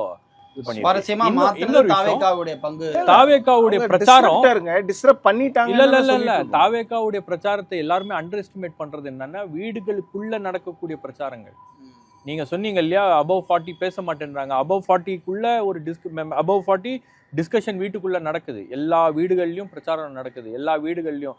இன்னைக்கு அவர் சொல்றாரு இல்லையா, இது பாத்தீங்கன்னா கிண்டர் ஜாய் ஒரு எலெக்ஷனை மாற்றும் அப்படின்னு ஒரு முயற்சி இருந்துச்சுன்னா இந்த எலெக்ஷன் அதுக்கு வந்து ஒரு உதாரணமா இருக்குமா அப்படின்றது கூட நாம யோசிச்சு பார்க்கணும். ஏன்னா வீட்டில் இருக்கிற சின்ன சின்ன பசங்க நீங்க வந்து தாவேகாவுக்கு ஓட்டு போடுங்க அப்படின்னு பேரண்ட்ஸை கம்பல் பண்றாங்க, பேரண்ட்ஸ் கேம்பெயின் பண்றாங்க, இதெல்லாம் நடக்குது. ரொம்ப ஆர்கானிக்கா கூட அப்பா கூட போய் ஓட்டு போட போறது இல்ல, அப்பாக்கும் அம்மாக்கும் தெரியும், சும்மா பேசுவாங்க. எனக்கு தெரிஞ்ச ஒருத்தர் அந்த அளவுக்கு இன்ஃப்ளூயன்ஸ் பண்ண முடியாது சார். அதான் சொல்றேன், எனக்கு தெரிஞ்ச பசங்க வந்து என்ன பண்றாங்கன்னா சத்தியம் வாங்குறாங்கன்றாங்க பசங்க வீட்டுல. இது எல்லாமே புதுசா இருக்கு. 2019 இருங்க, புதுசா இல்ல. காசு வாங்கிட்டு சத்தியம் போட்டாங்கன்னா குழந்தைகிட்ட சத்தியம் போட்டதும் ஒண்ணுதானே சார்? அததான் சொல்றேன், காசு வாங்கிட்டு அதிமுக சத்தியம் வாங்கின கதெல்லாம் 2019 நடந்துச்சு. நீங்க சூடத்தை இதெல்லாம் பார்த்தாச்சு, பாலை ஏத்தி சத்தியம் வாங்குறீங்க, பண்றீங்க. இதெல்லாம் இப்ப புதுவிதமான ஒரு சத்தியம் இருக்கு. இதெல்லாம் எலெக்ஷன்ல நடந்திருக்கு? இதெல்லாம் நடக்காதுங்க. இல்ல இதெல்லாம் கூட நடக்குது சார், நடக்கட்டுங்க, நடக்குது சார், நடக்கட்டுங்க. எனக்கு தெரிஞ்ச ஒரு நண்பர் அவர் திமுகக்கெல்லாம் ஓட்டு போடுறதா இல்லை அவருக்கு ஐடியா. பேசிட்டே இருக்கும்போது நான் ஒரு வீக்கஸ்ட் மூமெண்ட்ல இருக்கும்போது என் பொண்ணு சத்தியம் வாங்கிட்டா, இப்போ என்ன பண்றதுன்னு தெரியல, இப்போ இந்த சத்தியம் போட்டதுனால வந்து சத்தியம் குழந்தைகிட்ட பண்ணி கொடுத்து நீங்க ஏதாவது சொல்லிக்கலாமே, இல்லை எனக்கு பயமா இருக்கு ஏதாவது நடந்துருமோ அப்படின்னு. அந்த மாதிரி ஒரு சென்டிமெண்ட்டும் வந்து சில பேர்கிட்ட இருக்கு. இப்போ அது அவங்களுடைய நம்பிக்கை, அது அவங்களுடைய ஒரு இது. இன்னொன்னு குழந்தைகிட்ட போய் நம்ம எப்படி பொய் சொல்றது அப்படின்ற ஒரு சென்டிமெண்ட்டும் இருக்கு. பல குழந்தை பேச்சு கேட்கலாமான்ற சென்டிமெண்ட்டும் இருக்குல்ல. இல்ல சார், இன்னொன்னு சொல்றாங்க, இந்த கொஞ்சம் யங்ஸ்டர்ஸ் இருக்காங்க பாருங்க பசங்க, அந்த பசங்க எல்லாம் வீட்டுக்குள்ள வந்து பேசுறது வந்து இப்போ வெளியிருந்து வந்து ஒருத்தர் வந்து ஒரு பூத் லெவல் ஒர்க்கர், ஒரு டிஎம்கே ஒர்க்கர், ஏடிஎம்கே என்டிகேலேருந்து வெளியிருந்து வந்து ஒருத்தர் வந்து எங்கள் வீட்டில் யாருக்கு ஓட்டு போடணும்னு சொல்கிறாங்க, நாங்கள் கேட்டு அவங்களுக்கு ஓட்டு போடுறோம், கேன்வஸ் பண்ணுறாங்க. இப்போ எங்கள் வீட்டு பசங்க சொல்லுது இவங்களுக்கு போடுங்க அப்படின்னு சொல்லுது, ஒரு ட்ரை பண்ணுங்க மாற்றி பார்க்கலாம் அப்படின்னு சொல்லுது, ஏன் நாங்கள் போடக்கூடாது அப்படின்னு நினைக்கிறாங்க. 24% 25%னா சர்வேக்கள் வந்து எந்த அளவுக்கு எக்ஸாக்டாக இல்லை 22ன்றீங்க நீங்கள், பல சர்வேஸ் இப்போ ஜூவி சர்வே எடுத்துங்க 24ன்றாங்க. இப்போ அந்த 24 அப்படின்றது வந்து பர்ஃபெக்டாக அந்த சர்வே கேப்சர் பண்ணியிருக்கா? 24க்கு ஒரு அப்பர் லிமிட் கூட இருக்கலாம், அது 30 போச்சுன்னா சொல்ல முடியாது. It's anybody's game. நீங்கள் வந்து இன்னைக்கு வந்து ஃபர்ஸ்ட் பிளேஸில் டிஎம்கே இருக்குது, செகண்ட் பிளேஸில் டிவிகே இருக்குது, தேர்ட் பிளேஸில் ஏடிஎம்கே இருக்குன்னு தான் பெருவாரியான சர்வேக்கள் சொல்லுது, எக்ஸப்ட் ஒரு சில பேர். இப்போ அந்த மாதிரி ஒரு சூழல் இருக்கா அப்படின்றது தெரியல. இன்னொரு சர்வேவே ஏடிஎம்கே இல்லை இல்லை, இன்னும் சில சர்வேஸ் வந்து ஏடிஎம்கே செகண்ட் அப்படின்னு. ஆனால் இந்த ஃபர்ஸ்ட்டுக்கும் செகண்டுக்கும் இருக்கிற வித்தியாசம் என்ன? 3%, 2%, 1%ன்னு தெரியல. இப்போ நான் வந்து வெங்கட்ரமணி அவர்களை வந்து பேட்டி எடுத்தேன். அவர் வந்து சர்வே பண்ணிட்டு இருக்காரு, இண்டிவிஜுவல் கேண்டிடேட்ஸ்க்கெலாம் பண்ணுறாரு. பெரம்பூர் எப்படி சார் இருக்குது அப்படின்னா, பெரம்பூரில் வந்து விஜய் அண்ட் சேகர் அவர்களுக்கு ஒரு 1% தான் டிஃப்ரென்ஸ் இருக்குது அப்படின்றார். 1 or 2% டிஃப்ரென்ஸ் இருக்குது, 2% லீட். இப்போ எக்ஸாக்டாக அந்த 2% லீடை வந்து அந்த எலெக்ஷனில் அந்த சர்வே கேப்சர் பண்ணுதா அப்படின்ற ஒரு கேள்வி இருக்குது. ஸோ இந்த டைட் கான்டெஸ்ட்டில், ஒரு 3 கார்னர் கண்டெஸ்ட்டில் உங்களுக்கு வந்து ஒரு பக்கம் அதிமுகவுடைய எல்லா வாக்குகளையும் விஜய் எடுக்கிறார் அப்படின்னு வச்சுக்கோங்க, திமுகவுடைய வாக்குகள் அந்த அலையன்ஸ் அரித்மெட்டிக்கோட இன்டாக்டாக வருது அப்படின்னா அது வந்து டிஎம்கேக்கு அட்வான்டேஜ். பட் அதே நேரத்தில் திமுக பக்கத்துலேருந்து வாக்குகளை எடுக்கிறாருன்னா விஜய்யுடைய கட்சிக்கான வாக்குகள் வந்து அதிகரிக்க வாய்ப்புகள் இருக்கு. It can go either ways. அது எந்தெந்த இடங்களை தொகுதிகள் பொறுத்து இருக்கு. இப்போ திமுக அதிமுக சிம்பிள் இருக்கிற இடத்துல விசிலுக்கு வந்து ஒரு பெரிய ஒரு டிஸ்அட்வான்டேஜ் இருக்கும். ஆனால் அதே சமயத்தில் அது வந்து ஒரு கூட்டணி கட்சிகளுக்கு ஒதுக்கி இருக்கக்கூடிய இடத்துல உங்களுக்கு அந்த அட்வான்டேஜ் வந்து விசிலுக்கு அதிகமாக இருக்கிறது. இப்போ தாமரைக்கு போட விரும்பாதவங்கலாம் விசிலுக்கு போடுவாங்க, இல்லை வேற ஏதாச்சும் சின்னத்துக்கு போட விரும்பாதவங்கலாம் விசிலுக்கு போடுறதுக்கான வாய்ப்பு இருக்குது. எந்த சைடில் எப்படி ஓட்டு கடைசி நேரத்தில் மாறுது அப்படின்னு தெரியல. அண்ட் இன்னொன்று, விஜயை பொறுத்த வரைக்கும் கேண்டிடேட் அப்படின்றது வந்து it plays a very minor role. Vijay, TVK, whistle, இந்த 3 தான் வந்து நான் ஒத்துக்கிறேன். லைனப். அதுக்கு தான் அவ்வளோ பெரிய பெர்சன்டேஜ். இந்த நம்ம சொன்ன இந்த தேர்ட் ஃபோர்ஸுக்கு வந்து இவ்வளோ பெரிய பெர்சன்டேஜ் தமிழ்நாட்டில் யாருமே பார்க்கல. அதுக்கு எதுக்குன்னா விஜயோடைய அந்த ஒரு இன்வின்சிபிள் இமேஜ், அந்த ஒரு கல்ட் ஸ்டேட்டஸ். விஜய் என்ன சொன்னாலும் செய்வோங்கிற, அவர் வண்டி பின்னால் போனால் எனக்கு ஏதாவது ஆகுமான்னு கூட யோசிக்காத பின்னாலேயே போகிற அந்த ரசிகர் மனநிலை, அந்த ஒரு கல்ட் ஸ்டேட்டஸ்க்கு தான் இவ்வளவு பெரிய வாக்குகளும்.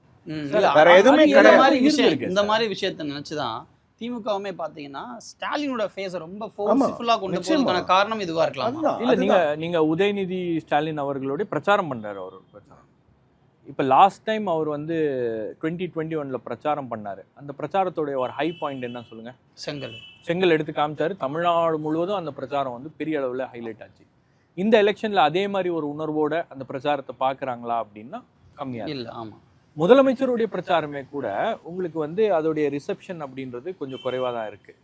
ஏன்னா நான் அதை சொல்லவே சொன்னேன், திமுக ஆட்கள்கிட்ட பேசும்போது ஒரு பிரச்சாரத்தில் ஏதோ ஒரு சின்ன தேக்கம் தெரியுது அப்படின்னா. பட் அவங்க வந்து ஒவ்வொரு இஷ்யூவாக பேசுகிறாங்க. பட் அதே மாதிரி உங்களுடைய கேண்டிடேட் லிஸ்ட்டு திமுகவுடைய மறுபடியும் பழைய கேண்டிடேட்ஸ்லாம் கொஞ்சம் ரிப்பீட் பண்ணியிருக்கல, கட்சிக்குள்ளேயே பல அதிருப்திகள் என்பது கீழே இருக்குது. அதே மாதிரி அவங்களுடைய எலெக்ஷன் மேனிஃபெஸ்டோ, இப்போ எலெக்ஷன் மேனிஃபெஸ்டோ 8000 ரூபா கூப்பன் கொடுக்குறாங்க அப்படின்றது எத்தனை பேர் பேசுகிறாங்க? நீங்கள் போயிட்டு வந்திருக்கீங்க, 8000 ரூபா கூப்பன் கொடுக்குறாங்க, அதனால நான் ஓட்டு கன்ஃபியூஷன் இருக்கா? இந்த எலெக்ஷன்ல மேனிஃபெஸ்டோ யாருக்குமே இல்லை. இன்னொன்று என்னன்னா, விஜயோட கேம்பெயின் இருக்கிற இடத்துல வேற எந்த கேம்பெயினும் எடுபடலைங்க. இந்த கேம்பெயின்ல போனீங்கன்னா சாங் பயங்கர ஒரு ஃபிலிம் Vibe. சாங் மாதிரி வைபா இருக்கு, Blast. பயங்கரமா தூக்குது, அது டான்ஸ் ஆடணும்னு தூண்டுது. அங்க போனா ஒண்ணுமே இல்ல, அங்க வந்து உட்காந்து நார்மலா பேசிட்டு இருக்காங்க. இந்த டிஃபரன்ஸ் இருக்கு, இதெல்லாம் இல்லன்னு யாருமே இல்ல, எனக்கு சொல்லல. பயங்கர கஷ்டமாயிடுச்சு. திடீர்னு பாட்டு போடும்போது சார் டான்ஸ் ஆடிடுவாரோ அதுல என்னங்க தப்பு?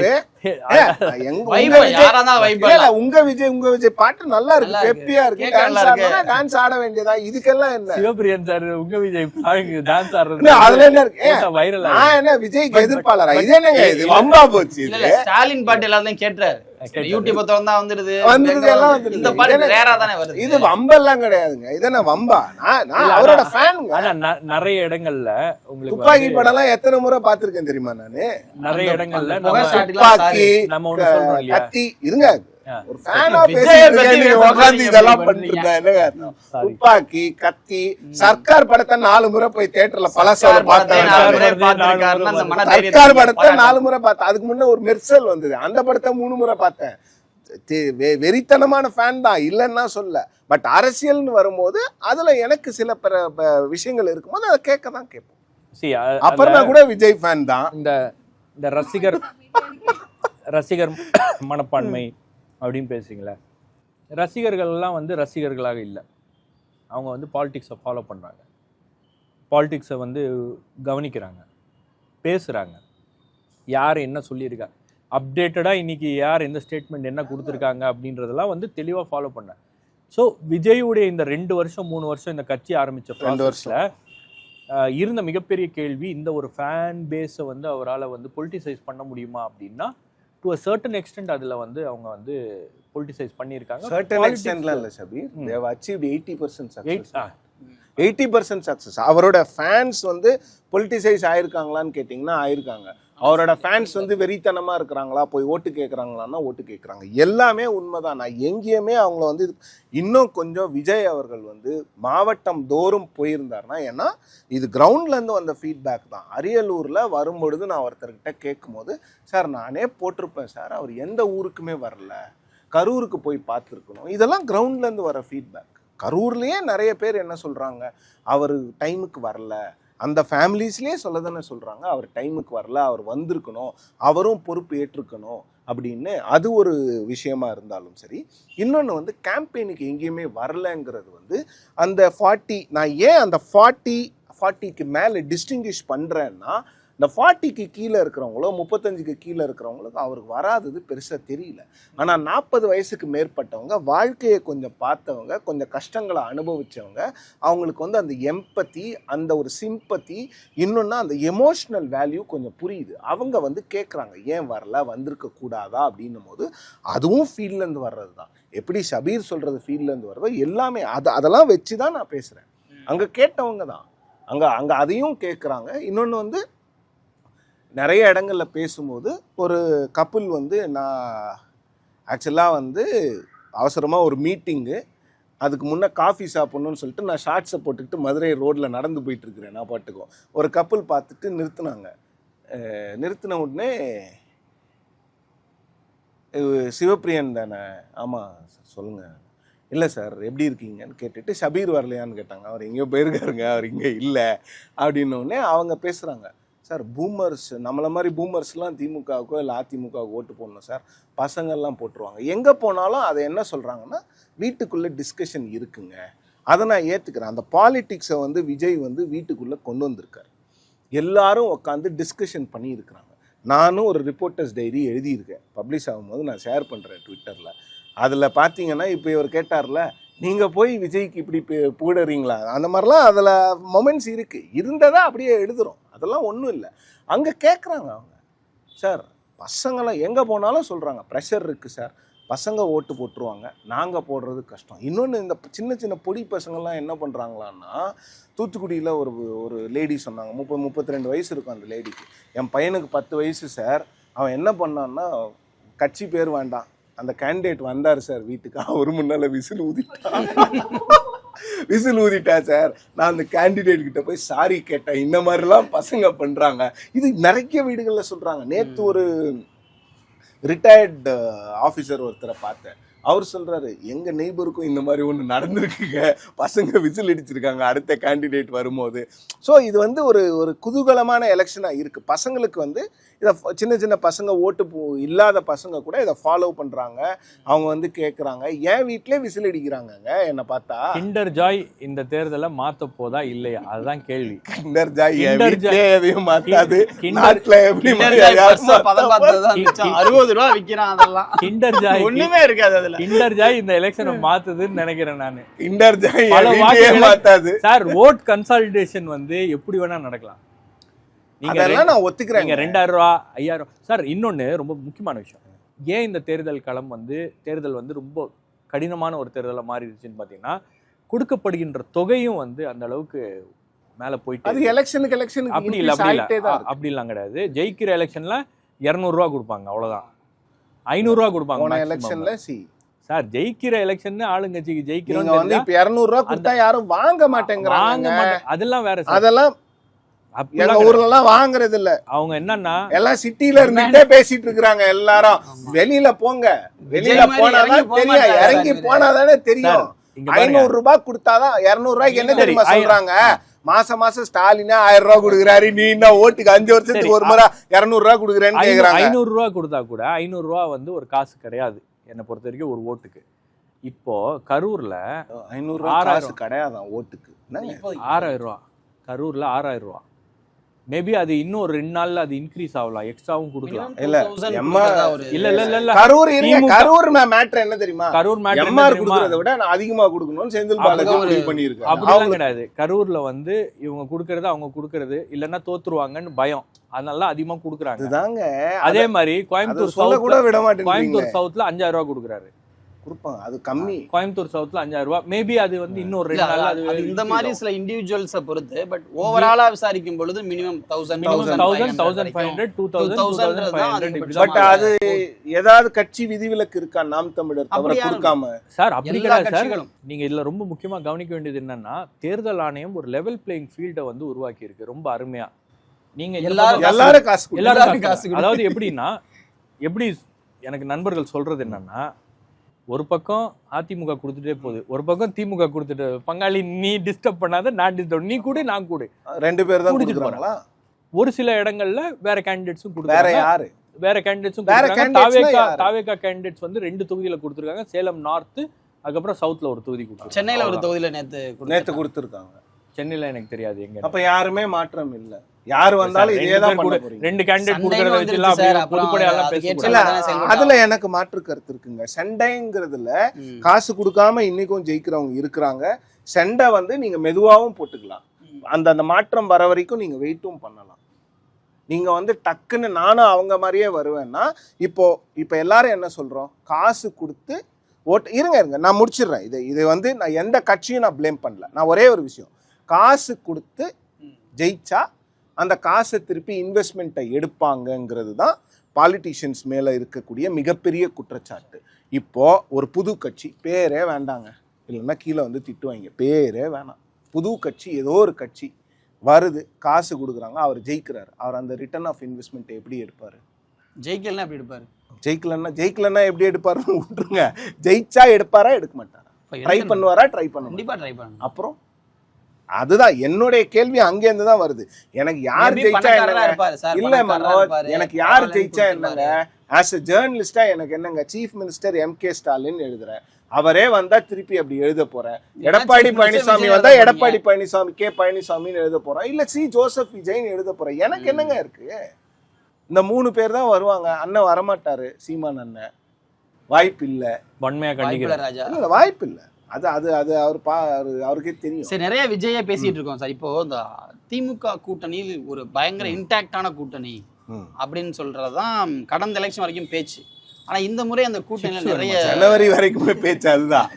ஓகே, ஜனவரி வரைக்குமே அதான் பேச்சு, அப்படி பேசப்பட்டது. ஆனா இப்ப அவங்களுக்குள்ள இருக்கக்கூடிய அந்த பிணக்குகள், ராகுல் காந்தி வந்துட்டு சிஎம் கூட போகாதது, பிரதர்னு பாசமா ஸ்வீட்லாம் வாங்கிட்டு போனவர் பிரதரையை பார்க்காம போனது, இதெல்லாம் கிரவுண்ட்ல ரியலி ஒர்க்கிங். இந்த மாதிரி விஷயங்கள் மக்கள் வந்து ஏன் இப்படி இருக்காங்க நினைக்கிறாங்களா, இல்ல ஜஸ்ட் லைக் தட்? இதெல்லாம் கிடையாது மனோஜ்.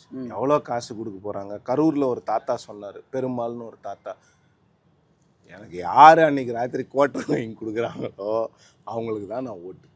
இப்படி எல்லாமும் இருக்கிறாங்க. இந்த காங்கிரஸ் திமுகவில் இருக்கிறது வந்து சிக்கலாக முதல்ல இருந்துச்சு, பெருமளவில் சிக்கல் இருந்துச்சு. இப்போ என்னன்னா அந்த சிக்கலை எந்த அளவுக்கு களையணுமோ அந்த அளவுக்கு ட்ரை பண்ணிக்கிட்டு தான் இருக்கிறாங்க. நிறைய இடங்களில் வந்து திமுகவில் இருந்து ஆள் அனுப்பி இல்லை வந்து அவங்க கேண்டிடேட்ஸ் கிட்ட பேசி ஸ்பெசிஃபிக்காக இப்போ இன்னைக்கு காலையில் வந்த இன்புட் என்னன்னு பார்த்தீங்கன்னா, வேளச்சேரியில் கடந்த ஒரு வாரமாக அசன் மௌலானாக்காக வந்து டிஎம்கே வந்து அவ்வளோ இறங்கி வேலை செய்கிறாங்க. ஸோ அந்த மாதிரி வந்து கடைசியில் எல்லாருக்கும் புரியுது, ஒரு வேளை இது ஹங் அசம்பிளி மாதிரி ஏதோ ஒன்று வந்துருமோ, அப்போ வந்தால் அப்போ இவங்கெல்லாம் ஜெயிக்கணுங்கிற மாதிரி திமுக வந்து வேலை செய்கிறாங்க. இந்த எலெக்ஷனை பொறுத்த வரைக்கும் ஒரு பெரிய சினர்ஜி அப்படிங்கிறது வந்து அலையன்ஸில் வந்து எங்கே எதிர்பார்க்கலையோ அந்த இடத்துல பெருசாக நடந்துருச்சு. அதிமுகவில் வந்து டிடிவி தினகரனும் இபிஎஸும் ஒன்றா நிற்க மாட்டாங்க, இபிஎஸும் அன்புமணியும் ஒன்றா பிரச்சாரம் பண்ண மாட்டாங்க அப்படின்லாம் பேசிகிட்டு இருந்ததில் நீங்கள் பார்த்தீங்கன்னா இன்றைக்கி நயினாரை ஜெயிக்க வைக்கிறதுக்காக இந்தியாவில் எத்தனை பாஜக தலைவர்கள் இருக்காங்க அத்தனை தலைவர்களையும் கூட்டிகிட்டு வந்துட்டாங்க. இப்போது டிடிவி தினகரனும் இபிஎஸும் தஞ்சாவூரில் போய் ஒன்றா நிற்கிறாங்க, தேனியில் போய் ஒன்றா நிற்கிறாங்க. இதெல்லாம் கிரவுண்டில் ஒர்க் ஆகுது. ஸோ அந்த அலையன்ஸ் சினர்ஜி வந்து இந்த முறை டிஎம்கேவை விட ஏடிஎம்கே பெட்டராக ப்ரொஜெக்ட் பண்ணியிருக்கிறாங்க. டிஎம்கேல என்ன பிரச்சனை ஆயிடுச்சுன்னா, பிரேமலதா அவர்களும் கமல் அவர்களும் போய் சேலத்தில் ஒரு பிரச்சாரம் பண்ணுறாங்க, அங்கேயே பிரேமலதா வேற மாதிரி ஒரு பேசிடுறாங்க, அதை பண்ணிடுறாங்க. ஸோ இந்த முறை வந்து கடந்த முறை மாதிரி திமுகவுக்கு வந்து ஒரு அலையன்ஸ் லீடர்ஸ் வந்து அவங்களுக்கு கேம்பெயின் பண்ணுற மாதிரி இல்லை. அதனால தான் தேஜஸ்வி யாதவையும் அரவிந்த் கெஜ்ரிவாலையும் கடைசி நேரத்தில் அவங்க கூட்டிகிட்டு வந்திருக்காங்க. பட் அதிமுகவிலே எடுத்துக்கிட்டா கூட இந்த முறை வந்து ரெண்டு கட்சிகளுமே வந்து பெருமளவில் மற்ற மாநிலங்கள்லேருந்து வர்ற தலைவர்களை எதிர்பார்க்கல, எதுவுமே பண்ணாமல் இவங்க ரெண்டு பேருமே, திமுகவை பொறுத்த வரைக்கும் ஸ்டாலின் அவர்களும் அதிமுகவை பொறுத்த வரைக்கும் இபிஎஸ் அவர்களும் ரெண்டு பேருமே வந்து அந்த கேம்பெயினை அவங்க மேலே ஷோல்டர் பண்ணியிருக்கிறாங்க. ரெண்டு பேருக்குமே வந்து இந்த கேம்பெயினை நடத்துனதில் வந்து ஒரு மிகப்பெரிய ஒரு பங்கு இருக்குது. அதில் என்ன முக்கியமான பங்குன்னா அந்த உழைப்பு. அந்த காலையில் ஒரு மீட்டிங்கு, ஈவினிங் ஒரு மீட்டிங் அப்படின்னும் போது இல்லை, நான் புண்படுத்தலை, இருக்கிற சொல்கிறேன். 73 வயசில் அவங்க பண்ணுறாங்கங்கிறது வந்து எல்லாரும் அக்னாலேஜ் பண்ண தான் பண்ணுறாங்க. அது வந்து அந்த உழைப்புங்கிறது இருக்கணுங்க. அவங்களுக்கு பாலிடிக்ஸில் வந்து அந்த உழைப்பு நிச்சயமாக பேசப்படும், நிச்சயமாக பேசப்படும். இப்போ எடப்பாடி வந்து ஏர்லியராகவே தன்னுடைய கேம்பெயினை ஸ்டார்ட் பண்ணார். ஈவன் தோ ஸ்டாலின் லாஸ்ட் இயரே பண்ணாலும் கூட இந்த முறை இந்த சட்டமன்றத்தில் கேம்பெயினை எடப்பாடி தான் கொஞ்சம் விகரஸாக ஸ்டார்ட் பண்ணி பல இடங்களில் முன்னாடியே போய் கவர் பண்ணார். எந்த கேம்பெயின் இவங்க பண்ணதில்லை ஓரளவுக்கு இம்ப்ரெசிவாக அந்த பார்ட்டிக்கு உண்மையிலேயே இது ஒரு எட்ஜை கொடுக்குற மாதிரி இருந்துச்சு? ஜெயிக்கிறாங்க தோக்குறாங்கன்ற அடுத்த விஷயம், பட் ஒரு இமேஜை பூஸ்ட் பண்ணுறது சரியாக இருந்தது அப்படின்னு நம்ம பார்க்கலாம். என்னை பொறுத்த வரைக்கும் திமுக கேம்பெயின் வந்து ஆரம்பத்தில் நல்லா இருந்துச்சு. ஒரு ஒரு லெவலில் அவங்க கேம்பெயின் பண்ணது வந்து ஒரு மாதிரி மக்கள்கிட்ட கொஞ்சம் போச்சு. ஆனால் ரொம்ப சீக்கிரம் பீக் ஆகிட்டாங்க அவங்க. ரொம்ப சீக்கிரம் வந்து அந்த 5000 ரூபா இதெல்லாம் அடுத்து பண்ணும்போது அந்த மொமெண்டமை வந்து அவங்க வந்து அப்படியே சஸ்டெயின் பண்ண முடியல. பார்க்குறதுக்கு எல்லாருக்கும் திமுக பயங்கரமாக அடுத்தடுத்து இது பண்ணிருக்காங்க, அது பண்ணிருக்காங்க, பிரம்மாண்ட கூட்டம் இங்கே நடத்துகிறாங்க அங்கே நடத்துகிறாங்கன்னொடனே ஒரு ஆக்டிவாக இருந்துச்சு. தேர்தல் நெருங்கும் போது இந்த கடைசி தேர்தலுக்கு இப்போ இன்னைக்கு 21 இல்லையா, கடந்த ஒரு வாரமாக பார்த்தீங்கன்னா அந்த கேம்பெயின் அப்படியே டவுன் ஆயிருச்சு. அவங்களால அந்த மொமெண்டத்தை வந்து சஸ்டெயின் பண்ண முடியல. இபிஎஸ் வந்து ஃபஸ்ட்டு ரவுண்டு போனார் பார்த்தீங்களா, 190 தொகுதிகளுக்கோ இல்லை எல்லா தொகுதிகளுக்கும் போனார் கிட்ட, ஆல்மோஸ்ட் எல்லா தொகுதிகளும். அந்த கேம்பெயின் வந்து பெரிய அளவில் டேக் ஆஃப் ஆகலை. அவர் செகண்ட் ரவுண்ட் போகும்போது அதை கொஞ்சம் அவர் வந்து கொஞ்சம் அந்த அவருடைய கேம்பெயினை வந்து கொஞ்சம் ரிசீவ் பண்ணாங்க. ஏன்னா அவருக்கு ஒரு அட்வான்டேஜ் இருக்குது, ஒரு இன்கம்பன்ட் கவர்மெண்ட்டை போட்டு அவர் அடிக்கிறாரு அப்படின்னும் போது மக்கள் வந்து ரசிக்கிறாங்க, பேசுறாங்க. அவரோட பேச்சு வந்து ரொம்ப இயல்பா இருந்துச்சு. மாறுதல்களும் இருந்தது, மாறுதல் இல்ல, ஒரு மேடை பேச்சு மாதிரி இல்லாம ஒரு இயல்பா ஒரு கான்வர்சேஷனல் ஸ்பீச்சா. அவரு இபிஎஸ் வந்து என்னன்னா, இபிஎஸ் கிட்ட நீங்க வந்து ஒரு 10 லட்சம் பேரை கூட்டி நீங்க வந்து இபிஎஸ் வாங்க பேசுங்க அப்படின்னா, அவர் வந்து நான் அப்போவே சேவல் சின்னத்தில் நின்று ஜெயிச்சவன், நான் படிப்படியாக மேலே வந்தவன் அப்படின்னு இதே தான் வந்து பல இடங்களில் பேசினார். அவருடைய கேம்பெயினில் அவருடைய பேச்சில் வந்து ஒரு ஹியூஜ் ஷிஃப்ட்டு, ஒரு ஹியூஜ் சேஞ்சு, ரொம்ப இயல்பாக, அதாவது வைரல் கண்டென்ட் கொடுக்குற மாதிரிலாம் வந்து பேச ஆரம்பிச்சிட்டாரு. அவருக்கு ஸ்பீச் ரைட்டர் வந்து ஏதோ ஒரு இடத்துல மாற்றும் போது அவர் கொஞ்சம் அதெல்லாம் வந்து பிக்கப் பண்ணிட்டாரு. சில விஷயங்கள்லாம் அவர் பிக்கப் பண்ணோடனே அது வந்து கொஞ்சம் ஓரளவுக்கு போச்சு, நல்லா புஷ் ஆச்சு. அவங்களுடைய மீடியா டீமும் வந்து ஓரளவுக்கு கொஞ்சம் ஆக்டிவேட் ஆகிட்டாங்க. அதே மாதிரி அவங்களுடைய ஸ்ட்ராட்டஜி டீமும் வந்து ஓரளவுக்கு சில விஷயங்களெல்லாம் புஷ் பண்ண ஆரம்பிச்சிட்டாங்க. திமுகவுடைய ஐடி விங் வந்து எனக்கு தெரிஞ்ச இந்த எலெக்ஷனில் வந்து பெரிய அளவில் அவங்களால வந்து ஒரு விஷயத்தை வந்து கடத்த முடியல. ஏன்னா 2021 அவங்க ரொம்ப விகரஸாக பண்ணாங்க. அந்த அந்த ஸ்கேலில் அவங்களுடைய ஆப்போசிஷனாக இருக்கும்போது எல்லாத்தையும் பண்ணலாம் ஷபீர். இப்போ பண்ணும்போது இதில் டிஎம்கே கேம்பெயின் எல்லாரும் பேசும்போது இதில் இன்னொரு சிக்கல் என்னன்னா, இந்த கேம்பெயின் நீங்கள் என்ன இதில் இந்த கேம்பெயினை முதல்ல ரொம்ப ஏர்லியாக தொடங்குறதுனுடைய பிரச்சனை என்ன தெரியுமா? இந்த தேர்தலை பொறுத்த வரைக்கும் உங்களுக்கு கேம்பெயின் வந்து விஜய் செப்டம்பர்லேயே ஆரம்பிச்சிட்டாரு, இவங்க எல்லாம் முன்னாலே ஆரம்பிச்சிட்டாங்க. ஸோ ரிப்போர்ட்டர்ஸான எனக்கே வந்து எலெக்ஷன் கவரேஜ் போகும்போது ஃபெட்டிக் ஆயிடுச்சு. அதுக்கப்புறம் புஷ் பண்ணி எழுத வேண்டியதாக இருக்குது. ஸோ அது என்ன ஆச்சுன்னா, நீங்கள் எந்த தேர்தலையுமே வந்து ஒரு 3 மாதம் 4 மாதத்துக்கு முன்னால் கேம்பெயின் ஆரம்பிச்சிட்டிங்கன்னா அதை கடைசி நேரத்தில் வரும்போது சுணக்கத்துக்கு வந்துடும். நீங்கள் எவ்வளவு தான் இது வச்சுருப்பீங்க.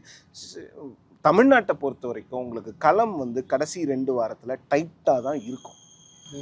அது அந்த ரிசல்ட் வரும்போது உங்களுக்கு அப்படியே மாறுபாடாக இருக்கும். ஆனால் களம் பார்க்கும்போது அவ்வளோ டைட்டாக தான் இருக்கும். கடைசியில் கஷ்டப்பட்டு எல்லா வேட்பாளர்களும் இறங்கி பேசுறது எல்லாமே அந்த கடைசி 2 நாள் தான். ஏன்னா விஜய் அவர்களும் இந்த 2 நாள் எவ்வளவு பிரச்சாரம் பண்ணியிருக்காங்க. கம்பேரிட்டிவ்லி அந்த டிஸ்ட்ரிக்ட் ஃபுல்லாக சுற்றுறாரு. அப்போ என்னன்னா அந்த கடைசி புஷ் வந்து எல்லாருக்குமே தேவைப்படுது, எல்லாருக்குமே அது வந்து ரொம்ப இம்பார்ட்டண்ட்டாக இருக்குது. ஸோ அந்த கடைசி ஒரு இன்னைக்கு நைட்ல இருந்து நாளன்னைக்கு காலையில் ஓட்டு போடுற வரைக்கும் இது கோல்டன் பீரியட். இந்த பீரியடில் நீங்கள் எப்படி போய் அப்ரோச் பண்ணுறீங்க, உங்களோட மைண்டு என்ன மாறுது. இன்னொன்று நிறைய பேர் ஃபீல்டில் சொன்னது வந்து ஓட்டு போடணும்னு தெளிவாக இருக்கிறவங்களுக்கு பிரச்சனையே இல்லை. அது எந்த கட்சியோ, அது விஜயோ இல்லை ஸ்டாலினோ எடப்பாடியோ யாரோ.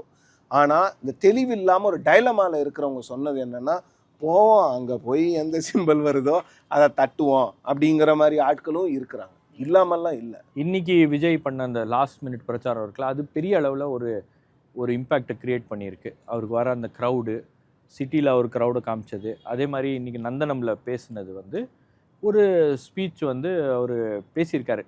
பிஜேபி ஏடிஎம் எல்லாரையும் ஒரு அடி போட்டு அடிச்சோடனே அது வந்து ஒரு பெரிய விக்கிரவாண்டிக்கு அப்புறம் ஒரு ஆல் ரவுண்ட் அட்டாக், ஒரு ஃபுல் அட்டாக் ஃபுல் ஸ்கேல். இல்லை அதுக்கு அவங்க ப்ரிப்பேர் பண்ணியிருக்காங்க. ஒரு லாஸ்ட் 45 மினிட்ஸ் அவர் இதுக்கு மேலே பிரச்சாரம் பண்ண முடியாது. இந்த பிரச்சாரம் வந்து அண்ட் விஜயோடைய பிரச்சாரம் எனக்கு தெரிஞ்சு கிராஜுவலாக பீக் ஆகிருக்கு. அவங்களுக்கு அவங்க பயந்தது என்னென்னா, விஜயோடைய பிரச்சாரம் வந்து ரொம்ப டூ ஏர்லியாக பீக் ஆயிருச்சுன்னா அதை சஸ்டெயின் பண்ண முடியாது அப்படின்றது. அதனால தான் அவங்களுடைய இன்னும் கொஞ்சம் நிறைய கேம்பெயின் பண்ணியிருக்கணும். பட் என்ன நிறைய டிஸ்ட்ரிக்ட்ஸ்க்கு போயிருக்கணும். என்ன ஒரே ஒரு வேட்பாளர்களை வந்து அறிமுகப்படுத்தி இருக்கணும். இப்போ சென்னையில வேட்பாளர்களை கூட்டிட்டு போயிருக்காரு. வேன்ல அவர் ஏற்றலன்றதெல்லாம் ஒரு குற்றச்சாட்டாக வந்துச்சு. பட் இல்ல அதெல்லாம் பண்ணணும். கரெக்ட் சார், அதெல்லாம் பண்ணணும். இபிஎஸ் உடைய வேன்ல எல்லா வேட்பாளர்களையும் எல்லாரையும் இல்ல 4 பேர் அந்த பக்கம் நிறுத்துறாருல கேம்பெயின்ல. இல்ல ஒரு சில இடங்கள்ல ஏத்துறாரு சார். இல்ல நான் என்ன கேக்குறேன், நீங்க திருநெல்வேலிக்கு போனீங்க, திருநெல்வேலியில 10 வேட்பாளர்னா அவங்கள பக்கத்துல மேடையிலயாவது நிக்க வைக்கணும். இல்ல அதுதான் வேட்பாளர் யாருன்னு தெரியணும்ல சார். அது வேற சார். நீங்க வந்து ஏதோ ஒண்ணும் பண்ணாத மாதிரியோ ஏதோ பண்ணலன்னா ஓட்டே போட மாட்டாங்க அந்த தொகுதி மக்கள் அப்படின்னு. இத வந்து திருப்பி கோல் போஸ்ட் தான் சேஞ்ச் பண்றீங்க. இது கோல் போஸ்ட் நான் கோல்ல வந்து கேள்வி கேக்குறேன். இல்ல அப்படி கிடையாது. நீங்க எல்லாத்தையுமே மாத்தணும்னா எப்படி மாத்த முடியும் ஒரு தேர்தல்ல? நான் என்ன கேக்குறேன், ஒரே ஒரு விஷயம் தான். அவருடைய பிரச்சாரத்துல ஒரு ஸ்டைல அவர் மெயின்டைன் பண்றாரு. வேட்பாளர் மூஞ்ச காமிக்க கூடாதுங்கிறது ஒரு ஸ்டைலாங்க. அப்படி கிடையாதுங்க. ஒரு வேட்பாளர் பல இடங்கள்ல முதல் அதுதான் பிரச்சனை. முதல் 2 வாட்டி திருநெல்வேலியில ஏத்தாம வில்லிவாக்கத்துல மட்டும் ஏத்துறதா கரெக்ட் சார். அந்த ஃபீட்பேக் வந்திருக்கும் சார். உங்கள மாதிரி யாரோ ஒருத்தர் ஃபீட்பேக் கொடுத்ததனால தான் ஏத்துறாரு அவரு. அது மறுபடியும் திருநெல்வேலியில போய் முதல்ல கொடுக்க மாட்டாங்களா? அவ்வளவு லேட் ஆகுங்க. திருநெல்வேலி வரும்போது கொடுத்துருப்பாங்க சார். இப்ப திருநெல்வேலியில அவர் ஏத்தல, வில்லிவாக்கம் வந்து ஏத்திட்டாரு, மறுபடியும் திருநெல்வேலிக்கு போய் ஏத்துங்கன்னு சொல்ல முடியுமா?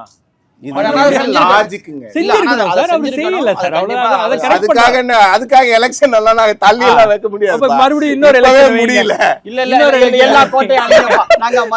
திரும்பி நான் பரோட்டா சாப்பிடுவேன் சூரிய மாதிரி எல்லாம் பண்ண முடியாது.